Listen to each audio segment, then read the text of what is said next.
Non, moi j'ai pas trop envie de vous parler de mes visions ce matin. J'ai plutôt envie de vous parler sécurité.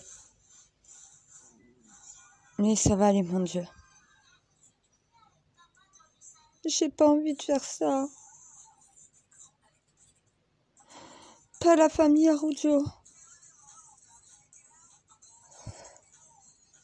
Pourquoi en plus je dois commencer par là? Elle fait le plus dur dès le départ. Mon Dieu, je m'en suis pas remise. Je sais que je dois le faire. Mon Dieu, pas Maëlys. Pas Maëlys, s'il te plaît. Je sais. Mon Dieu.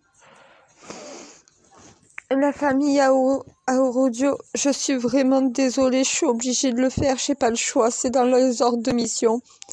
Faut que les parents, vous arrivez à comprendre ça. Maëlys ne serait pas morte s'il y avait eu un adulte responsable pour surveiller tous les enfants, pour pouvoir s'en occuper. Vous, les adultes, vous avez pensé à faire la fête, à vous amuser, c'était un mariage, c'était un moment de fête, oui, mais il y avait un monstre au milieu de vous. S'il y avait eu un adulte responsable qui avait la responsabilité de surveiller les enfants, d'être avec eux, à un moment donné, tu fais une table à manger avec des enfants, tu mets un adulte responsable avec eux, qui va s'occuper d'eux, que ça se passe bien à table.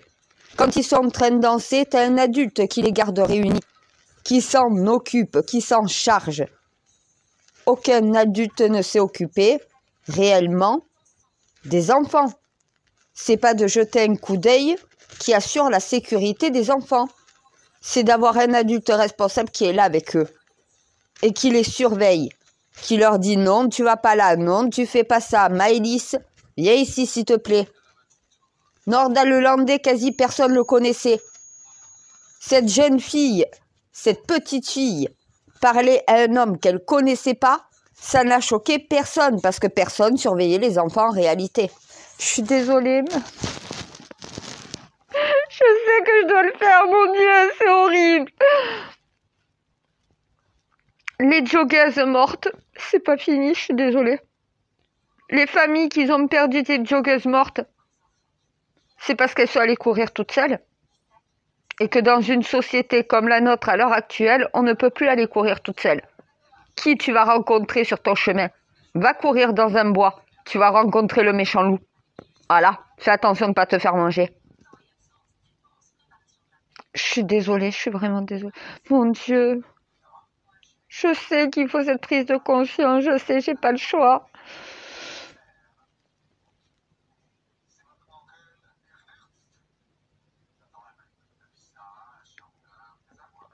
La famille de l'INSEE, si l'État avait pris de véritables mesures pour protéger votre fille, elle ne se serait pas suicidée parce qu'on l'aurait poussée au suicide. Voilà, c'est pas elle qui aurait payé les conséquences de cet harcèlement. Ça aurait dû être les harceleurs normalement. Elle serait peut-être encore en vie. La sécurité. La famille de Lina, c'est parce que vous n'avez pas accompagné Lina à la gare qu'il lui est arrivé quelque chose sur le chemin. C'est parce que vous ne l'avez pas accompagnée, que vous ne l'avez pas vue rentrer dans la gare, qu'au final on ne sait pas où elle est passée. Si tu ne peux pas parce que tu travailles, commande un taxi à ton gamin. Il vient le chercher de son point A, il l'amène à son point B.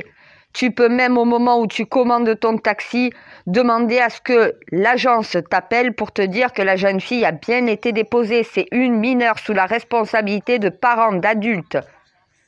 Quand tu commandes un taxi, j'ai demandé, ce que je suis en train de vous transmettre, j'ai demandé à un de mes chauffeurs de taxi. Il m'a dit oui, si un parent demande à ce qu'on le prévienne quand l'enfant a bien été déposé, si on doit le déposer à la gare, on attend qu'il soit bien rentré à la gare, on attend quelques minutes, on téléphone aux parents et on dit que oui, l'enfant a bien été déposé. Donc mon Dieu, à un moment donné, tu peux assurer la sécurité de ton enfant.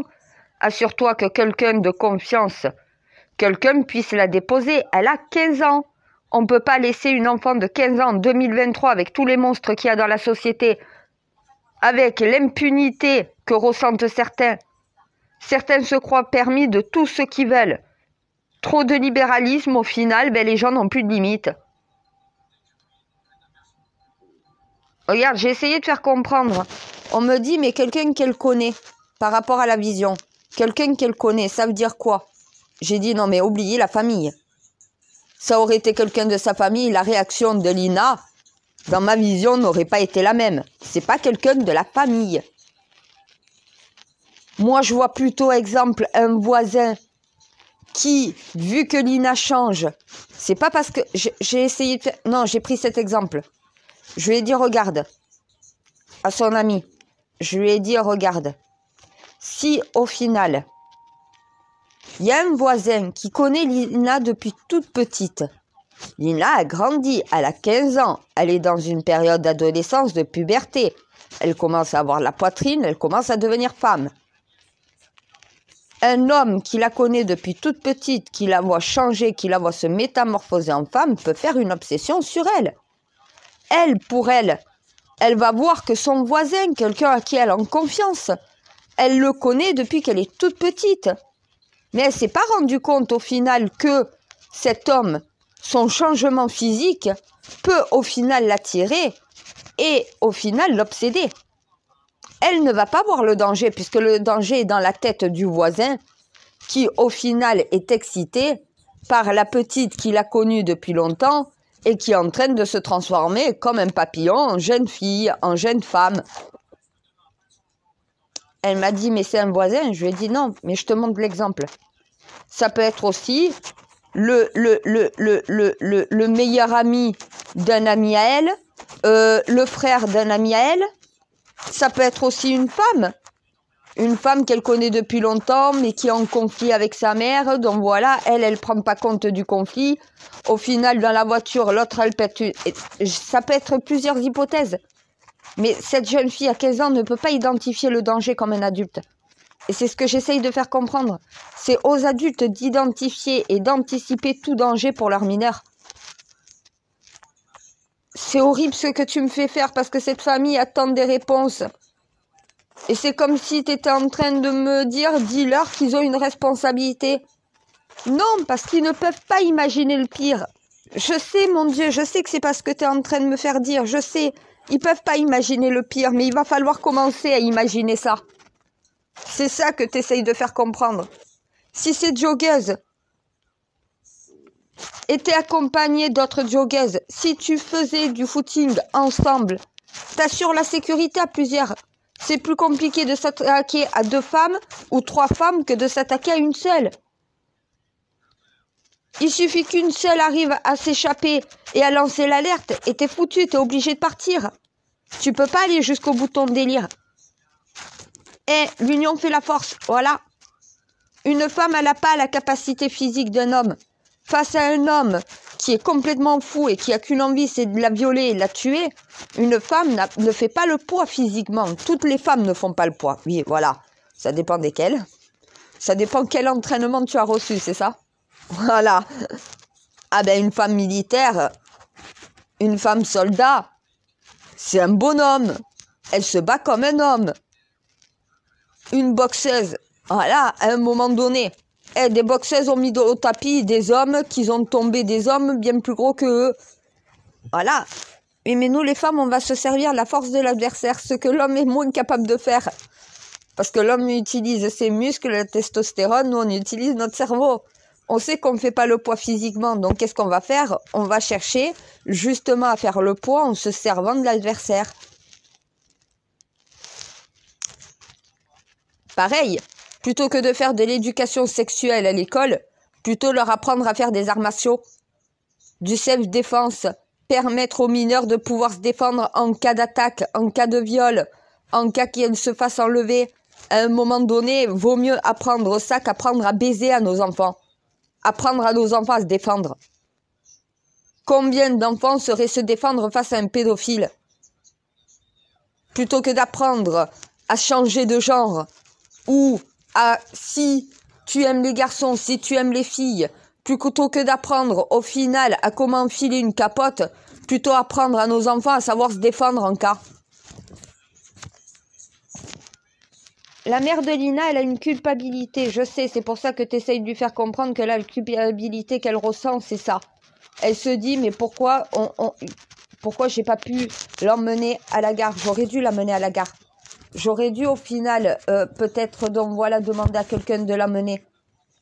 Elle aurait pas dû y aller toute seule. Mais oui, mais ça, t'y pensais pas avant. Il a fallu ça pour que t'y penses. T'aurais commandé un taxi qui l'aurait déposé, donc voilà, elle aurait pas dû marcher à pied. On peut plus faire de stop de nos jours. On peut plus monter dans la voiture de quelqu'un qu'on connaît, mais qui n'est pas de notre famille sans en avoir un danger. Même ton oncle, même ton propre oncle peut faire une obsession sur toi, même la famille.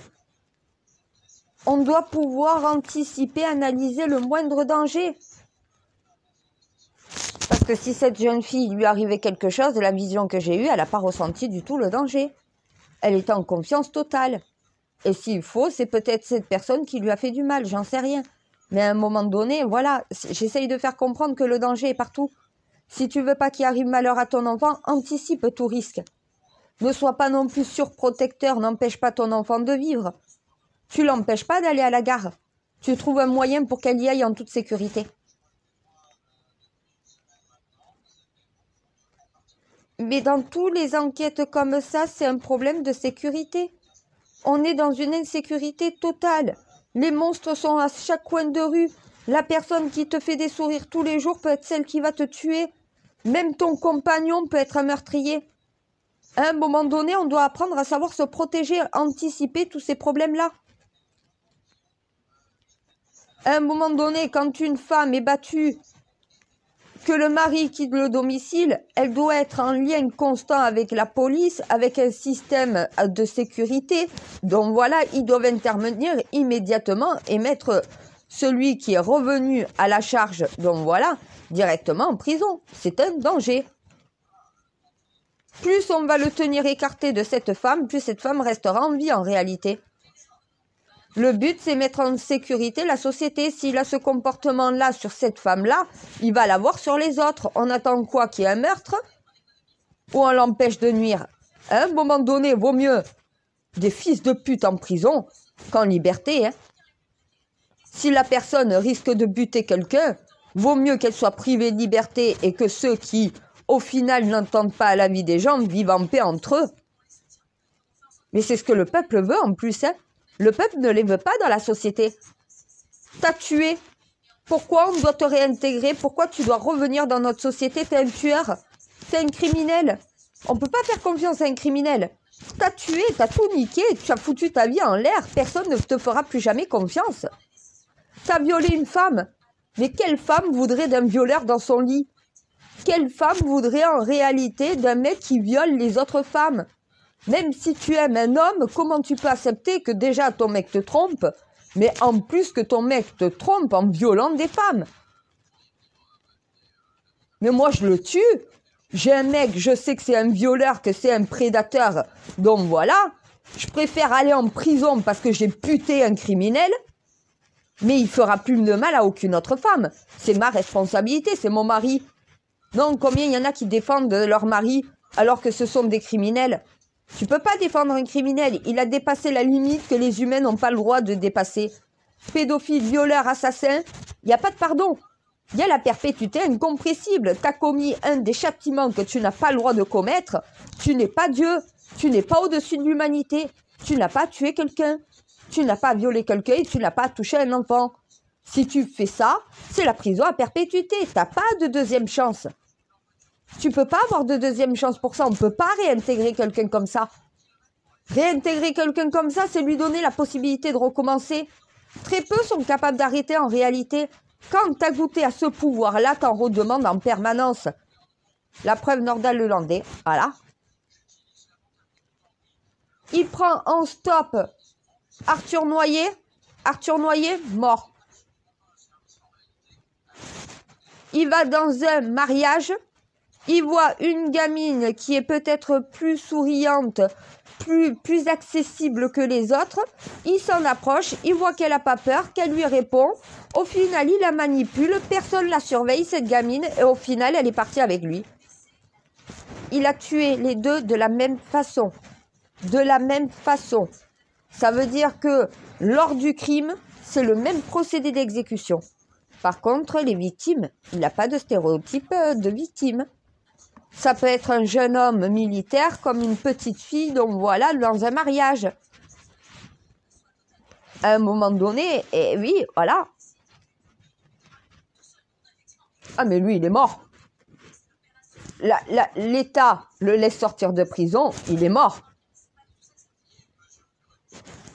Ah, mais et Nordal Lelandais sorti de prison, la France entière est au garde à vous sur ses gardes. Hein. Je pense pas que des pères de famille voudraient voir Nordal Lelandais habiter à côté de chez lui. Il va vite crever.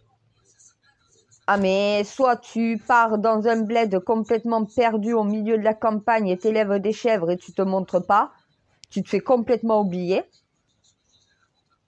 Et ne recommence pas parce que là, cette fois-ci, tu seras lynché avant que la police te retrouvera. En plus, en 6 ans, j'ai réussi à créer une équipe de traqueurs de pédophiles. C'est mieux qu'une balise, et franchement, c'est mieux qu'une balise GPS. Ils surveillent tous les pédophiles déclarés de France. On sait où ils sont, on sait s'ils s'approchent d'une école. Il y a de l'émasculage dans l'air. Non, parce qu'à un moment donné, on est obligé d'assurer notre sécurité. L'État ne le fait pas. Tu laisses ressortir quelqu'un qui a tué et violé 2 fois. Non, mais au bout d'un moment, quand est-ce que vous serez capable de mettre une véritable perpétuité ? Vous avez réussi à le condamner 2 fois. Il va ressortir. Vous allez le recondamner une 3e fois. C'est écrit. Pourquoi ils l'ont pas condamné à perpétuité incompressible ? Salah Abdeslam a tué personne. Tous les musulmans sont d'accord avec moi. Oui, il a participé à un attentat terroriste. Oui, ceux avec qui il a participé ont tué des gens. Lui, en réalité, a tué personne. Il a quand même pris une perpétuité parce qu'il a participé à un attentat terroriste.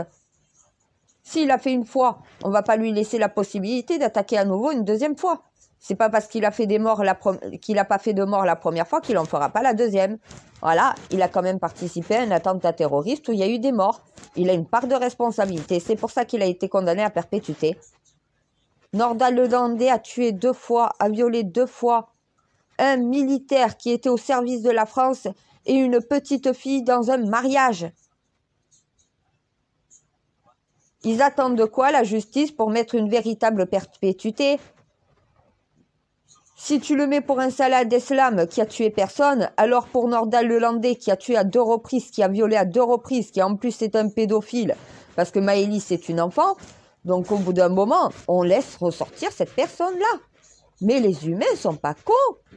Nordal Lelandais, partout sur tous les territoires du monde, est un danger. C'est un prédateur. Tu le mets en Chine, il va tuer des Chinoises ou des Chinois. Tu le mets aux États-Unis, il va faire une tuerie pareille.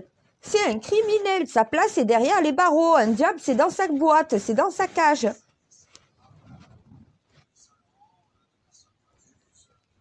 Oui, mais la justice n'est pas capable non plus de protéger la société. Voilà pourquoi il y a l'insécurité dans notre société.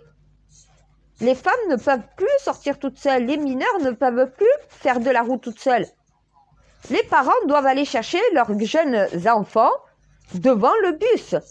Ton enfant prend le bus à l'école. Le bus arrive jusqu'à ton domicile. Tu dois aller chercher ton enfant. Trouve une voisine, quelqu'un en qui tu as confiance, qui va pouvoir aller la chercher. Qui te dit que sur le chemin, elle ne va pas faire une mauvaise rencontre ? C'est une enfant, elle n'est pas capable à 15 ans de voir le danger comme un adulte de 20 ans, ou 22 ans, ou 23 ans. Une mineure de 15 ans, une adolescente n'est pas capable de voir le danger. Et malheureusement, quand elle se rend compte du danger, c'est trop tard. J'ai essayé de lui imaginer une scène. Elle monte dans la voiture. C'est le frère d'un de ses copains de classe. Exemple. Elle monte dans la voiture. Elle parle avec lui, tout se passe bien et tout le reste. Avant d'arriver à la gare, il lui met la main sur la cuisse. Il commence à la caresser, elle commence à le repousser. Là, elle va sentir le danger. Pourtant, quand elle est montée, elle était contente de le voir. C'est le frère d'un de ses copains. Elle n'a pas peur. Pourquoi le frère d'un de ses copains pourrait lui vouloir du mal? Mais quand elle a la main de cette personne sur sa cuisse, qui commence à la caresser, à la toucher, ah, là, tu le sens, le danger. Ah là, tu ne le sentais pas avant. Un adulte peut penser à ça. Donc, tu sauras comment réagir face à quelqu'un qui a ce genre de comportement. Ah, moi, je tire le frère à main, je lui mets une putain de patate dans la gueule, je retire les clés, je le sors de là, j'ai toujours mon taser sur moi. Honnêtement, je lui refais le corps, je le tatoue, à vie. Et j'appelle les flics, une fois que je l'ai ligoté. J'ai 2 câbles dans mon sac. Honnêtement, les flics, ils arrivent. Le mec, il a les mains, les pieds attachés. Il n'y a plus qu'à lui mettre de la pomme et c'est un bon rôti. Et parce qu'une fois que tu l'as neutralisé avec le taser, tu as juste à mettre les serre-câbles. Les mains dans le dos, les pieds attachés. Tu le mets sur le côté, là, dans le fossé, et les flics, ils viendront le ramasser. Je vous ai fait le travail, il est menotté. Écoute, mon maître d'armes, il a voulu que j'ai des menottes. Je suis pas à l'aise avec les menottes, c'est pas mon délire. En plus, chaque fois, il faut garder la clé et tout. Et c'est bon, je lui ai dit, les serre-câbles, c'est très bien. C'est vous qui mettrez le coup de ciseau pour lui mettre des menottes. Il m'a dit, écoute, une fois qu'il est neutralisé, une fois qu'il est tasé, tu peux lui mettre les serre-câbles facilement, hein. Le temps qu'il réagisse, t'as le temps de l'attacher. Et au moins, tu te mets en sécurité. Oui, mais ça, moi, je l'ai appris. Il m'a formé. Et c'est dans le temps aussi. Et c'est chronométré et tout le reste. Moi, c'est limite un sprint. Et ça fait 6 ans que je répète ces mouvements. Donc, à force, oui, je vais de plus en plus vite. C'est de plus en plus maîtrisé. C'est normal. Mais une jeune fille, elle n'a pas le taser dans son sac. Elle n'a pas un couteau dans son sac. Elle n'a pas les serre-câbles. Est-ce qu'elle est capable de neutraliser quelqu'un qui a une arme? Non, moi oui. Voilà, à un moment donné. C'est pour ça qu'on n'apprend pas à nos femmes, à nos jeunes filles à savoir se défendre, à anticiper le danger. Les parents ne voient pas le risque. À part quand il leur arrive un malheur. Non mais ce qui arrive aux autres peut arriver à toi aussi. Ce qui s'est passé à Émile, personne n'a rien compris en vrai. Sinon, les parents de Lina auraient trouvé une solution pour qu'elle soit déposée. Elle n'a pas le permis, elle ne conduit pas. Tu peux pas laisser une mineure sans surveillance se déplacer toute seule. Elle est sous ta responsabilité. Ta responsabilité, c'est d'être sûre et certaine de sa sécurité. Et c'est pas pour affliger les parents. Ils pouvaient pas imaginer. Tu peux pas te dire... Ce qui arrivait à Émile, la disparition, ça va nous arriver à nous dans 2 mois, dans 2-3 mois. Non, tu ne peux pas. Tu t'imagines toujours que ça arrive aux autres, mais jamais à toi. Mais j'essaye de leur faire comprendre à mes Français, il va falloir savoir se protéger. On ne peut plus laisser nos gamins rentrer tout seuls, se déplacer tout seuls. Un adulte doit être avec eux maintenant. Et un adulte de confiance. Quelqu'un de la famille. Si personne de la famille ne peut, t'as un taxi. Tu peux prendre aussi une babysitter. Oui, pour une gamine de 16 ans. Elle a la voiture, elle peut la mener, elle va la chercher à l'école. Donc voilà, elle n'est pas obligée de la garder à la maison. C'est juste quelqu'un qui va venir la chercher. Donc voilà, un babysitter en voiture. On peut organiser plein de choses comme ça, mais il n'y a rien qui existe. On n'y pense pas à ça. Il faut qu'il y ait un drame pour qu'on se dise, mais qu'est-ce que j'aurais pu faire de différent? La seule chose que les parents de Lina peuvent se reprocher, c'est de ne pas avoir anticipé le danger. Malheureusement, c'est affreux de dire ça. Mais oui, Lina, elle aurait dû ne pas partir à pied pour aller à la gare rejoindre son copain. On aurait dû la déposer en voiture. Quelqu'un aurait dû l'emmener. On aurait dû s'organiser pour ça, pour qu'elle n'y aille pas toute seule. Parce qu'en 2023, dans notre France, on ne peut plus laisser une gamine de 16 ans se déplacer toute seule. On ne peut plus laisser des enfants dans un mariage sans qu'il y ait un adulte responsable pour les surveiller. Mon Dieu, je vais craquer. C'est horrible ce que je suis en train de dire à toutes ces familles. Mais je sais qu'il faut qu'ils l'entendent aussi. Et que les gens se mettent à la place de ces familles en se disant, mais est-ce que moi je fais ce qu'il faut? Je sais que c'est pas pour leur faire du mal. C'est juste pour faire comprendre que ce manque de sécurité dans un pays en insécurité, voilà ce que ça fait. Et ça peut arriver à tout le monde.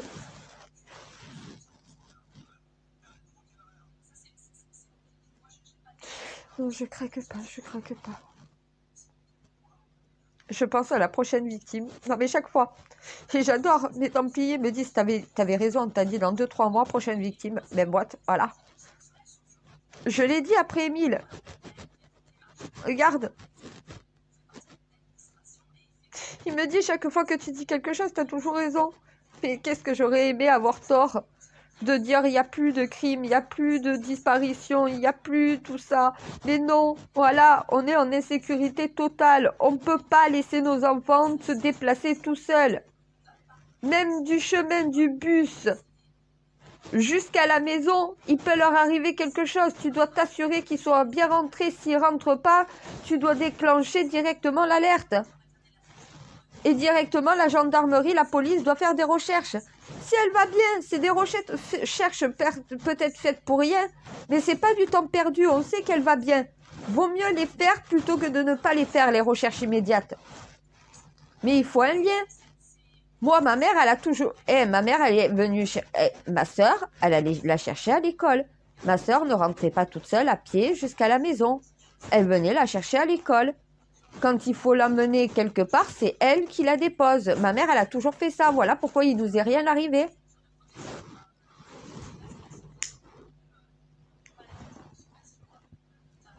Mais parce que c'est des petits villages, parce qu'on se dit c'est pas une grande ville. Mais non, le danger, même dans les petits villages, c'est même plus dangereux parce qu'il y a moins de vidéos de surveillance. Non mais attends, et quand les gendarmes m'ont dit, non mais ma reine, il n'y a pas de vidéosurveillance dans cette gare. Il y a rien, c'est ces petits villages, donc il n'y a rien. Mais tous les petits villages doivent être équipés d'une vidéo de surveillance totale dans tout. On ne peut pas laisser l'humanité sans surveillance. On doit surveiller tout ce qu'elle fait. Oui, les Chinois l'ont compris. Faut pas non plus une société qui clive, qui empêche de vivre les gens comme en Chine. Mais il faut une société qui soit surveillée, qu'on puisse anticiper, qu'on puisse interagir, qu'on peut agir directement quand il y a un danger. Il n'y a pas suffisamment de vidéos de surveillance, c'est pas développé à tout le territoire. Certaines villes en ont, mais c'est limité. Il va falloir doubler, même tripler, même voire quadrupler à certains endroits. On ne peut pas, quand il y a une insécurité comme ça, comment tu veux remonter une piste ? S'il n'y a pas de vidéosurveillance, il faut même en mettre sur les routes, il faut mettre des vidéos de surveillance dans tous les axes. On doit pouvoir suivre des automobilistes de Marseille à Paris. Donc il doit pouvoir y avoir des caméras de surveillance partout, sur tous les passages. C'est comme ça que tu peux remonter des indices, remonter des pistes, remonter des preuves. On n'a pas suffisamment de vidéos de surveillance. Comment tu veux qu'il y ait une sécurité quand l'insécurité est créée par un manque de surveillance, donc un manque de sécurité? Les parents ne sécurisent pas suffisamment les enfants. Nous, adultes, même si on se sent en sécurité, qu'on ne l'est pas forcément, on ne ressent plus cette situation de danger. Non mais tu vas pas courir à 7 h du matin toute seule dans la forêt. Qui risques-tu de croiser? Une femme seule, comme ça, dans les bois en train de courir. Mais va courir avec 2-3 de tes copines. Même va courir avec un collègue de travail. Mais une femme de nos jours ne peut plus se déplacer seule en réalité. On ne peut plus se sentir en confiance. Le danger rôde partout. Qu'est-ce qu'on fait pour anticiper cela? Qu'est-ce qu'on fait pour éviter qu'on se mette nous-mêmes en danger? Voilà, et c'est ça qu'il faut qu'ils prennent conscience. Je sais, c'est pour ça que je me sens mal de dire des choses comme ça, mais c'est nécessaire. C'est un mal nécessaire, c'est pas pour affliger la famille de Lina. C'est comme la famille d'Émile. C'est pas parce que c'est un petit village que vous y venez toutes les vacances qu'un monstre ne peut pas s'y trouver en même temps que vous. À un moment donné, un enfant de 2 ans et demi sans surveillance. Tu tournes pas le regard sur un enfant de 2 ans et demi. Tu le perds pas des yeux. C'est un enfant de 2 ans et demi, ça réfléchit même pas. Ça a besoin d'être guidé. Tu ne peux pas lâcher la main d'un enfant. Faut arrêter. Dans les supermarchés, j'en vois, le gamin est sur le caddie, il est tout seul, la mère elle est dans 2 rayons à côté. Mais il y a une femme qui vient, elle prend ton enfant, elle se casse avec. Oh, bande de cons, vous réfléchissez un peu. Quand est-ce que vous allez porter les yeux sur vos enfants? À un moment donné, oui, la famille. Donc voilà, d'Émile Auvernais, manque de sécurité, manque de surveillance. Il n'y a pas assez de vidéos de surveillance non plus dans ce village. À un moment donné, je suis désolée. Je déteste faire ça. Tu me forces à faire ça. Je sais qu'il faut qu'on commence à l'entendre, ce message-là. Je sais, mais mon Dieu. J'ai l'impression d'être horrible, d'être inhumaine avec la famille. Parce que c'est leur erreur, c'est la petite erreur, mais c'est l'erreur qu'ils n'ont pas fait volontairement. Ces manques de peau, ils n'ont pas vu le danger, ils n'ont pas anticipé le danger, ils n'ont pas pensé qu'il pouvait y avoir quelque chose. Mais il faut penser à ça en permanence, maintenant on n'a plus de choix.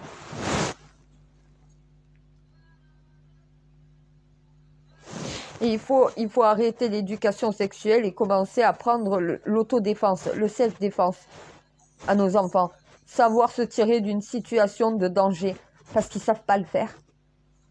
Et on leur apprend à enfiler des capotes, à savoir comment faire des fellations, qu'est-ce que c'est une sodomie, comment se faire baiser. À 15 ans, on lui aurait plutôt appris à savoir se défendre. Peut-être qu'elle ne serait pas, à l'heure actuelle, morte ou enfermée quelque part. On ne sait pas où elle est, cette gamine. C'est comme Émile, on ne sait pas où il est. Mais il n'y aurait pas eu ce manque de vigilance, ce manque de sécurité. Parce qu'aussi, je suis désolée, arriver à remonter une piste sans caméra de surveillance, comment ça se fait qu'en 2023, toute la France ne bénéficie pas d'une protection de surveillance qualifiée? Quand au final, tu as un criminel qui s'échappe de prison, si tu n'as pas dans tous les passages où il peut aller une caméra de surveillance qui peut le filmer, à un moment donné, ne t'étonne pas de ne pas pouvoir remonter une piste. Tu dois pouvoir suivre tout le monde à la trace si tu veux. Pas dans le but de surveiller pour empêcher de vivre, mais pour pouvoir anticiper les dangers, pour pouvoir au moins faire quelque chose en cas, agir le plus rapidement possible, ne pas perdre de temps, mais il n'y a rien. Dans ce village, et sur cette route, pas de caméra de surveillance. Chez Émile, pareil. Hein. Peut-être qu'on aurait plus d'indices s'il y avait plus de caméras de surveillance. Pourquoi? Dans les grandes villes, il y a des caméras de surveillance, mais en plus mal placées, pas dans tous les axes, et au final, pas suffisamment nombreuses, mais dans les villages, il n'y en a quasiment pas. Comme si le mal dans la ville ne pouvait pas venir aussi dans un village. Le mal est partout. Faut arrêter au bout d'un moment. Oui, ben là, ça veut dire que si vous voulez pas que votre fille disparaisse, organisez-vous organisez son transport. Voilà. Au moins, vous faites ce qu'il faut pour la sécurité de votre enfant. C'est pas parce que la famille de Lina ne l'a pas fait que ce sont de mauvais parents. C'est juste des parents qui ne voient pas le danger. Ils se disent c'est un village, on connaît tout le monde, c'est pas loin. Mais pourtant, si. Voilà. Ben, pour éviter que des parents subissent la même chose que ce que les parents de Lina sont en train de subir. Oui, je comprends pourquoi tu me fais transmettre ça. Là, maintenant, je pense que les Français vont se dire, bon, ben, vaut mieux que je paye un taxi à ma fille. Après tout, de sa maison à la gare, c'était pas loin. Un taxi, ça te coûte quoi? 10 € à tout casser? Il peut t'assurer qu'elle est bien rentrée dans la gare, donc tu sais qu'elle est bien arrivée sur son lieu. Il y a des vidéos de surveillance partout autour de la gare et dans le village. Voilà, ça c'est assurer la sécurité. À l'avenir, va falloir mettre des caméras partout. Va falloir qu'aussi les routes, les longues routes comme ça, les routes où tu as 3 km de route, à un moment donné, il faut, à des endroits, dans des arbres, des caméras de surveillance. S'il n'y en a pas, c'est dans ces endroits-là qu'une disparition, donc voilà, d'un enlèvement peut être possible. C'est pas devant la gare. Ça sera plutôt sur le chemin. Il n'y a pas de vidéosurveillance dans ces endroits-là. Là où il y a des vidéos de surveillance, c'est dans les domaines privés. Sauf que c'est trop loin des routes. C'est pas à côté de son passage, c'est beaucoup plus loin, donc on filme rien. À un moment donné, organisez le transport de vos enfants. Ça permet d'assurer une sécurité. Quand il y a des mariages, quand il y a des fêtes comme ça, assurez-vous qu'un adulte s'occupe des enfants. Son rôle, c'est ça. Toute la soirée, lui, il va devoir s'occuper des enfants. Lui, il va devoir accepter de ne pas faire la fête, donc voilà, avec des adultes, mais faire la fête avec des enfants. Après tout, ouais, ça change rien. Hein. Tu fais la fête quand même. Tu danses avec les petits, donc voilà. Tu t'en occupes, tu restes avec eux pour qu'ils mangent. Tu t'assures que, voilà, tout se passe bien, donc voilà, pour eux. Mais s'il n'y a pas un adulte responsable pour ça, il n'y a pas d'adulte qui surveille. Jeter un coup d'œil de temps en temps, ce n'est pas surveiller des enfants. Maëlys, il y en a qui l'ont vu parler à Arthur Noyer. Personne ne le connaissait. On l'a vu seul avec lui. Les autres enfants étaient ensemble. Mais il y aurait un adulte. Voilà. Nordal Lelandais n'aurait pas pu parler à Maëlys, puisqu'un adulte se serait interposé. Et là, va lui faire les propositions que tu lui as fait pour aller voir les chiens. T'as l'adulte qui va dire non mais elle va de nulle part. Ses parents ne la laisseront pas aller avec vous voir des chiens, on ne vous connaît pas. Mais t'as un adulte qui fait ça. Il n'y en avait pas. Faut pas qu'ils se jettent la pierre. Ils n'ont pas imaginé que lors du mariage, un jour de fête, qu'un des invités pouvait être un monstre et carrément un prédateur comme Nordal Lelandais. Un pédophile, un violeur et un assassin. Qu'est-ce qu'ils pouvaient s'imaginer ça? Mais juste le fait de mettre un adulte, quelqu'un qui babysitte les enfants, quelqu'un qui est là, qui est présent pour pouvoir interagir en cas qu'un enfant est en difficulté, soit avec un invité, soit avec un autre enfant, donc voilà, soit parce qu'il est tombé, qu'il s'est blessé. C'est un adulte de prendre en charge ça. Voilà, il faut que quelqu'un, c'est comme Sam, voilà. Quand tu vas faire la fête, il y en a un qui ne boit pas. C'est celui qui conduit, voilà. Si tu décides de conduire, tu décides de ne pas boire. Ou tu bois qu'un verre pour pas être sous la limite, au-dessus de la limite autorisée. Tu le bois en début de soirée, tu as bien mangé avant. Et avant de partir, tu bois 2-3 verres de soda ou de verre d'eau. Donc voilà, pour éliminer le reste. Mais au moins, tu es l'adulte responsable de la soirée. Tu es celui qui va raccompagner tout le monde en vie. Voilà. C'est ça la sécurité. Une voisine peut aller chercher ta fille si tu peux pas le faire. Si tu la connais suffisamment, si tu sais que tu peux avoir confiance en elle, prends un babysitter, tu la payes. Elle a un devoir de responsabilité. Si c'est juste pour aller chercher un enfant à l'école, donc voilà, de 15 ans, c'est pas un babysitter comme si tu gardais des enfants en bas âge. Ça veut dire que le babysitter peut l'aider au devoir, peut aller la chercher à l'école, la ramener, peut l'emmener aussi au sport.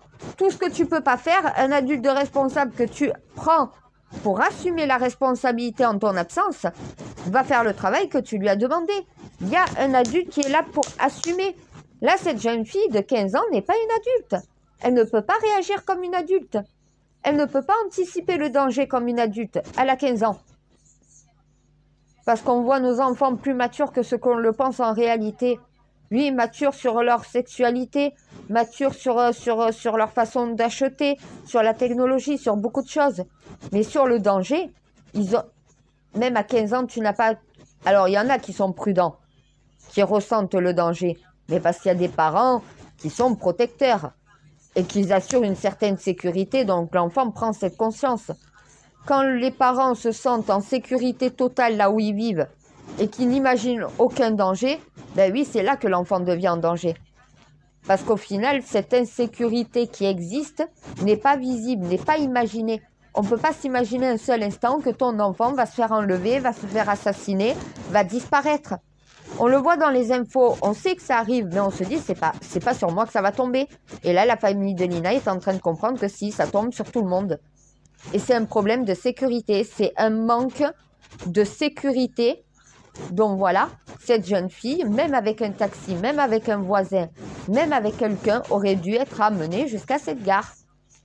En 2023, avec l'insécurité qui règne, on ne peut plus faire confiance à personne. Il faut faire en sorte de donner sa confiance à des personnes qui sont là pour ça. Quelqu'un que tu vas payer pour t'occuper de ton enfant en ton absence, même si elle a 15 ans, la personne est payée, elle a une responsabilité, elle a un devoir envers. Elle est employée par toi, elle travaille. Un chauffeur de taxi travaille aussi. Il faudrait aussi que dans ces petites communes, d'un endroit à un autre, il y a peut-être une navette gratuite. Si cette jeune fille était montée dans une navette gratuite avec un chauffeur qui est suffisamment formé, qui n'est pas pédophile, il n'a pas de casier judiciaire ni quoi que ce soit, techniquement, cette fille serait arrivée à la gare en toute sécurité. Il faut beaucoup plus, mais parce que il y a pas de ligne dans tous les villages comme avant. Avant, on avait une gare dans tous les villages, c'était le but. Dans tous les villages, dans toutes les villes de France, une gare. Relier toutes les gares les unes aux autres. Voilà comment on était censé se déplacer au départ. Ça s'est arrêté le projet. Hein. Au contraire, on a fermé toutes les gares les unes après les autres. Voilà. Et à l'heure actuelle, pourquoi le train est aussi cher? Parce qu'on n'a pas entretenu toutes ces voies, parce qu'on veut aussi les réouvrir, parce qu'on est passé à la transition énergétique. Donc voilà. Donc le train consomme moins que la voiture en réalité. À un moment donné, s'il y avait une gare dans chaque ville et village de France, il y en a beaucoup qui ne prendraient plus autant leur voiture. Les tarifs pourraient être beaucoup moins chers même que ceux des avions, puisque l'avion pollue beaucoup plus. Et oui, parce que ça serait sur tout le territoire, établi correctement. Tout est relié comme une toile d'araignée. Voilà. Pour les lignes routières, pour les bus, certaines communes sont mal desservies en bus. Il n'y a pas de navette gratuite quand il y a des trajets comme ça entre villages. Mais c'est au village d'organiser. Donc voilà, dans une communauté, dans une vallée de communes, tu associes plusieurs communes et tu as une navette gratuite, donc voilà, qui passe tous les jours à des heures bien précises. Donc voilà, plusieurs fois par jour, tu as 2 navettes qui se croisent et qui font ça toute la journée. Avec des chauffeurs de bus, ça peut même être des retraités. Ça peut même être des bénévoles qui peuvent faire ça. Même des parents sur des temps où ils ne travaillent pas. À un moment donné, voilà, il y a plein de solutions. Hein. Mais il faut mettre de la sécurité parce qu'il y a trop d'insécurité. Et les parents, s'ils ne veulent pas qu'il leur arrive quoi que ce soit à leurs enfants, il va falloir qu'ils soient plus prudents. C'est un manque de prudence. C'est parce que tu n'imagines pas que ça peut arriver à ton enfant. Mais si ça arrive, et au final, tu te dis, qu'est-ce que j'aurais pu faire pour éviter ça? La seule chose que les parents de Lina auraient pu faire, c'est d'organiser le transport de Lina. C'est tout. C'est tout. On ne peut pas leur reprocher autre chose. Tous les parents devraient se reprocher la même chose. On fait tous pareil. On croit que ça ne peut pas arriver à nos enfants. On se sent en sécurité parce qu'on connaît les alentours de chez nous. Donc on s'imagine qu'il ne peut rien arriver. Malheureusement, si. Et il va falloir que les gens en prennent conscience.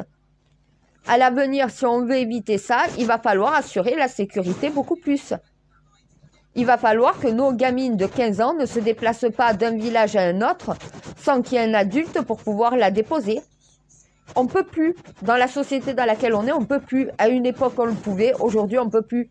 À une époque, on laissait les portes de chez nous ouvertes. Maintenant, on ferme nos portes. On met des systèmes de sécurité. Voilà. La société a changé et le danger rôde partout. Trop de libéralisme, plus de limites. Il n'y a pas de véritable perpétuité. Tu as le droit de tuer 2 fois, de violer 2 fois et d'être un pédophile et de ressortir de prison. Tu prends 22 ans ou 30 ans de prison alors que tu as tué 2 fois, tu as retiré 2 vies, tu as violé 2 fois avant de tuer. Mais on te laisse ressortir de prison. À un moment donné, il ne faut pas s'étonner qu'on soit en insécurité. Hein. La justice aussi ne fait pas son travail. Si vous voulez éviter d'avoir des affaires de viol, de pédophilie et de meurtre, alors quand ils ont commis ce crime-là, perpétuité. Après, exemple, nordal-hollandais, perpétuité incompressible.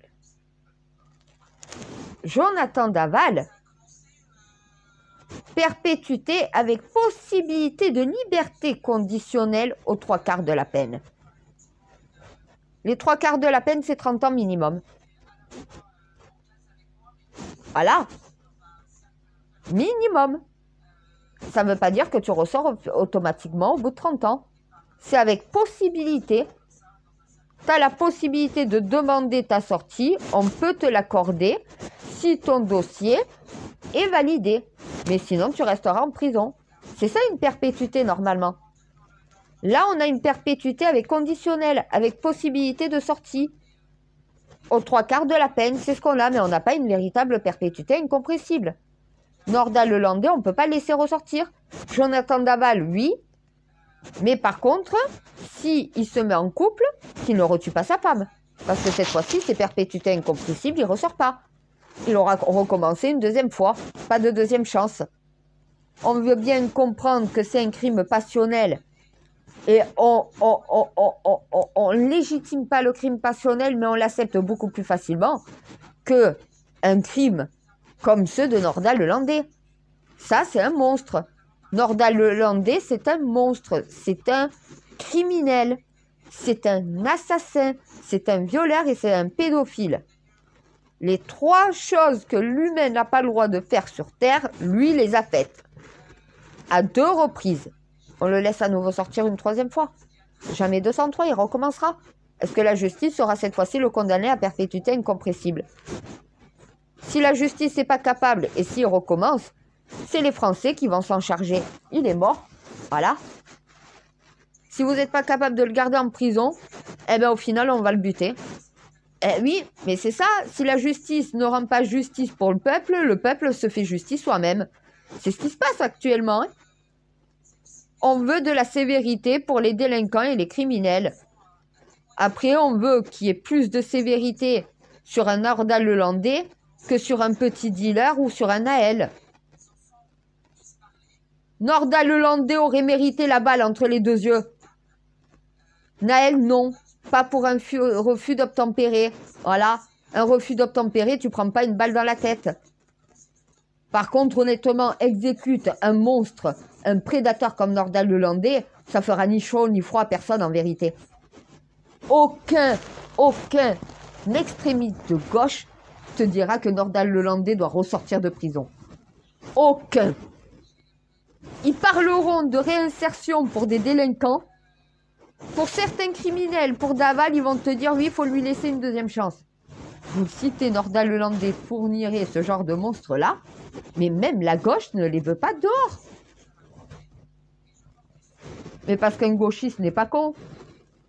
C'est pas parce qu'il est extrémiste, donc voilà, et qui défend une catégorie de population qui commet des délits et qui peut commettre des crimes, qui défend des prédateurs. Un prédateur ne peut être défendu par personne en réalité. On peut pas légitimer un prédateur. Ça n'a rien d'humain. Sa place est derrière les barreaux, dans une cage. Un monstre, c'est en cage. Voilà. Un monstre, c'est en cage à vie. Jonathan Daval n'est pas un monstre. C'est un homme faible d'esprit qui a encaissé. Donc voilà, tout ce qui le dérangeait, mais en se taisant. Et quand il a explosé, voilà ce que ça fait. C'est ce qu'on appelle des faux calmes. En réalité, tu as l'impression qu'il est calme, mais en réalité, il est fou furieux dans sa tête quand il va péter les plombs. Mais c'est pas quelqu'un qui a prémédité. C'est quelqu'un qui s'est laissé aller par une pulsion. Nordal-Lelandais, quand il s'arrête pour prendre Arthur Noyer, dans sa tête, il sait déjà ce qu'il va lui faire. Maëlys, quand il lui parle, il sait déjà ce qu'il va lui faire. Tout est déjà établi dans sa tête. C'est pas une pulsion. Chez ces gens-là, c'est pas une pulsion. C'est une volonté de violer et de tuer. Leur place est derrière les barreaux. N'importe qui de lucide dans la société dira la même chose. La justice n'est pas capable de condamner ces gens-là à perpétuité. Qu'ils aient voulu lui donner une 2e chance après Arthur Noyer, c'est normal, mais après Maëlys, vous lui avez donné une première chance, il a récidivé, il va à nouveau sortir. Mais vous n'avez pas compris qu'il récidivera toujours. vu le peu de peine de prison qu'il prend, il peut commettre un nombre de crimes et de viols, mais à répétition avant de mourir. C'est pas l'âge qui les arrête non plus, oui. C'est ça qu'ils n'ont pas compris. La seule chose qui peut arrêter un prédateur, c'est des barreaux.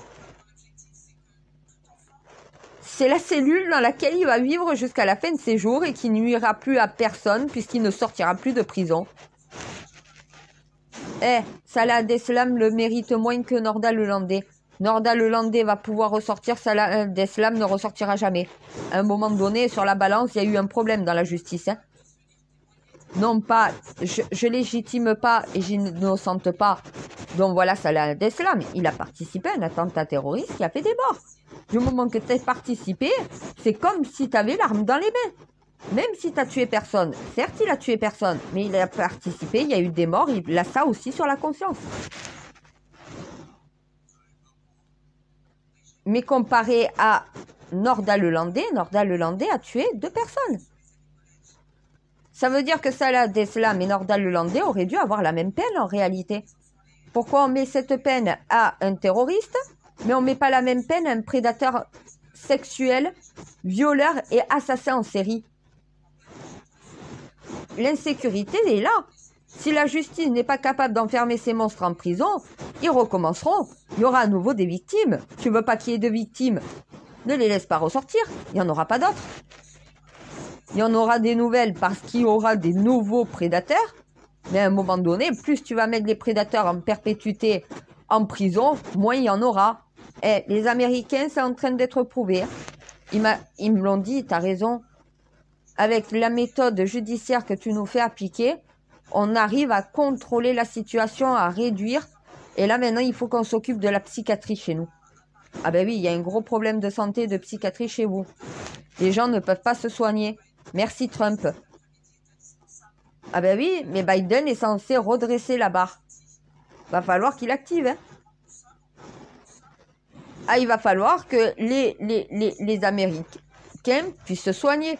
C'est pas normal que des femmes américaines soient obligées d'enlever leur stérilet toutes seules. C'est pas normal qu'ils sont obligés d'aller dans des cliniques donc voilà, où tu payes cher, où les soins sont catastrophiques pour te faire arracher une dent.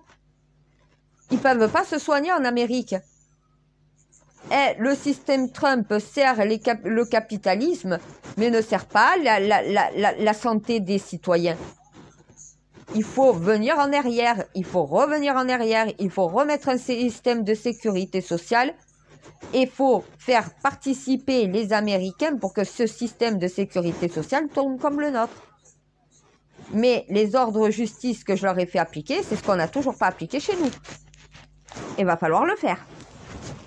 Ah oui, ils ont compris ce que c'est une perpétuité incompressible et une perpétuité avec libération possible. Ils savent qui doit être condamné à perpétuité incompressible et qui a la possibilité d'être réinséré.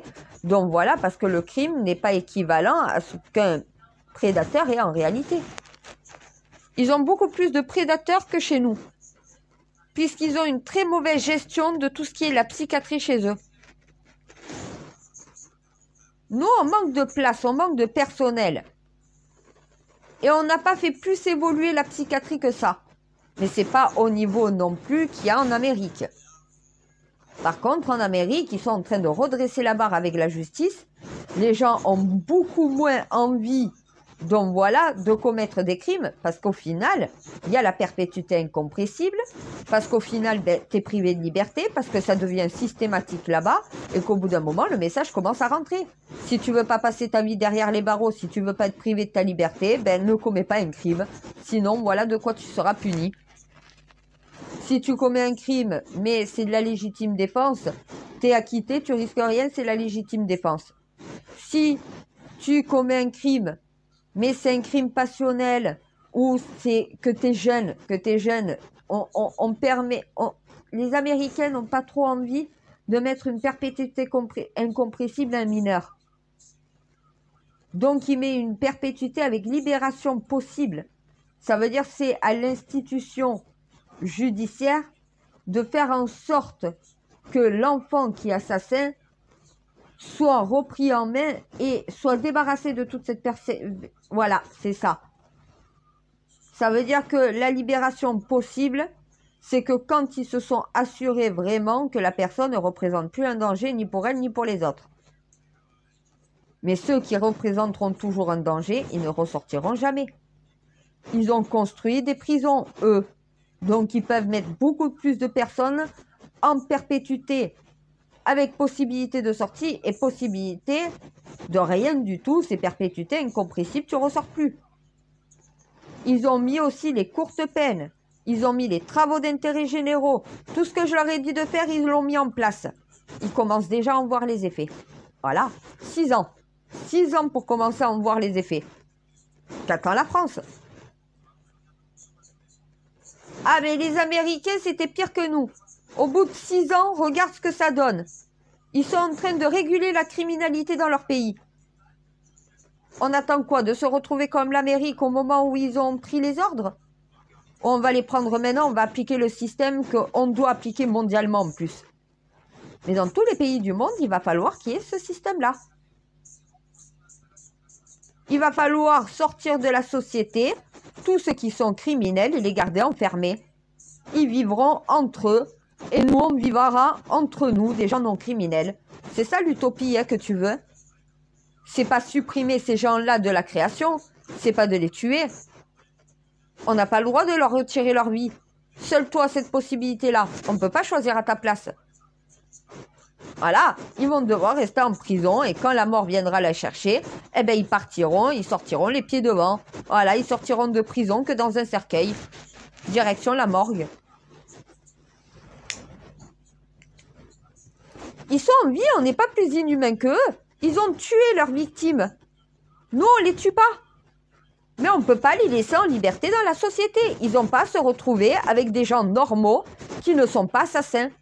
On n'est pas de la même espèce. Voilà, ça c'est une espèce que tu dois mettre à l'écart. Quand tu as atteint le stade d'un criminel, tu ne fais plus vraiment partie du commun de l'humanité. Est-ce que quelqu'un de normal tue? Est-ce que quelqu'un de normal viole? Est-ce que quelqu'un de normal touche un enfant? Voilà, la réponse est non. Donc ceux qui ne sont pas normaux doivent rester entre eux, à l'écart de la société. Et non, c'est pas inhumain. Justement, c'est humain. Ça protège les innocents. On s'en bat les couilles de ces gens-là. Mais ça, l'État n'est pas capable de comprendre que les citoyens n'ont aucune pitié pour des criminels. On ne veut plus les voir en liberté. Ils ne font pas partie de notre commun. Ils n'ont pas l'attitude, ils n'ont pas la responsabilité, ils sont dangereux. Leur place, c'est pas dehors, c'est dedans, derrière les barreaux, dans une prison. C'est leur lieu de vie. Et la nôtre, c'est en liberté. Ah, mais il faut qu'ils comprennent. Et tant qu'on ne fera pas ça, déjà, il n'y aura pas de réduction du danger. Les mettre à perpétuité en prison ne réglera pas le problème. T'en as toujours qui vont arriver en prison parce qu'ils auront commis un crime. Mais s'ils ne sont pas dans la société, il n'y a pas de nouveaux crimes qui sont commis. Il faut arrêter de réintégrer les criminels. C'est ce qu'au final ont compris tout simplement les Américains. Si vous cherchez à réintégrer des criminels qui sont pas réintégrables, ils sont criminels, ils ont ça dans le sang, ils continueront, c'est des tueurs nés. Leur place est derrière les barreaux, c'est pas dans la société. Ils l'ont compris, ils sont en train de réguler la criminalité chez eux. Voilà, on fait la même chose chez nous. Et le résultat sera similaire. Faut arrêter. Et même ça risque d'être plus rapide chez nous, on n'était pas au stade de l'Amérique. On n'en est pas encore, on y arrive. Va falloir penser sécurité, oui. Va falloir que les parents pensent à la sécurité, anticipent, imaginent le danger. Même s'il n'y est pas, même s'il ne survient pas, imagine en permanence qu'il peut arriver malheur à ton enfant. Assure ses déplacements, assure sa sécurité. Même mets-lui une puce GPS dans la peau si tu veux savoir où il est en permanence. Vaut mieux ça honnêtement que de ne pas savoir où est passé ton enfant. La première chose que j'ai demandé, est-ce qu'elle a une montre connectée? Est-ce qu'elle a un appareil connecté sur elle? Non. Eh bien oui, mais peut-être que si elle aurait des boucles d'oreilles avec une puce qui permet justement de la localiser, un bracelet avec un système de puce de localisation, voilà, Une bague, tu peux mettre un système de localisation, c'est une toute petite puce, une petite micro-puce. Donc voilà, tu peux la mettre dans un bijou, tu peux la mettre dans un sac, tu peux la mettre dans une broche, tu peux le positionner partout. Ça peut être n'importe quoi. Voilà. Et ça permet au moins d'activer une application et de savoir exactement où tu te trouves. Va falloir généraliser la chose. Hein. Ou carrément la carte d'identité. Faire une carte d'identité en puce. On te place une puce sous la peau. Il y a toutes tes données. Ça te permet de te localiser.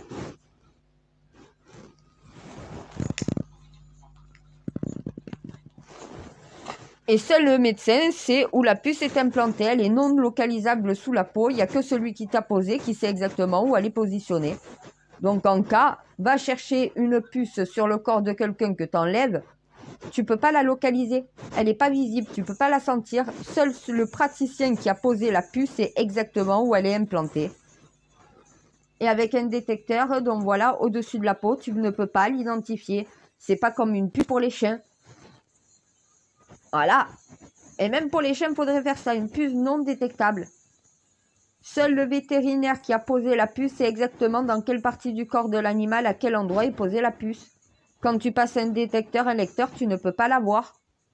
Et tu peux avoir l'info de où est positionnée la puce qu'en rentrant en contact entre vétérinaires.